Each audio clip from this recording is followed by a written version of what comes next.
यो र्याप चाहिँ जेठको मर्ने जस्तो गर्मीमा पनि खाडी मुलुकमा काम गर्नुहुने मेरा नेपाली दाजुभाइ दिदीबहिनीहरूको लागि है त सबैले अन्तिम समय र साथ दिनु होला।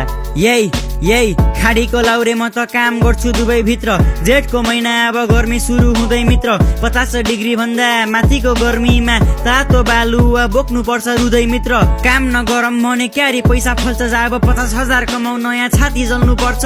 नेपालमा बायामा चाउरी परिसके त्यस्तै कुराहरू सोच्दा रातमा निद्रा छैन मित्र। आँखामा आँसु होइन पसिना छ मित्र। स्यालेरी कम धेरै गर्नुपर्छ दुःख। कामबाट आएर नुहाउन जान्छु भनी बाथरुम छिर्दा गर्मीले तातो पानी भल्किरहेछ मित्र। म मात्र होइन यहाँ चर्को घाममा धेरै भेट्छु। 80 तले घर माथि झुन्डिरहेको हुन्छन्। बाआमा परिवार र नेपालको सान बोकी औँला भन्दा मसिनो डोरीमा टङ्गिरहेको हुन्छन्। चर्को घाम, तर घाम भन्दा पनि मेरो कर्तव्यहरू चर्को छन त। मेरो पनि थुप्रै चाहनाहरू छन्, तर आई ओभरकम माई फ्यासन, किनकि म भन्दा माथि मेरो परिवार र घर हो। धन्यवाद सबैलाई।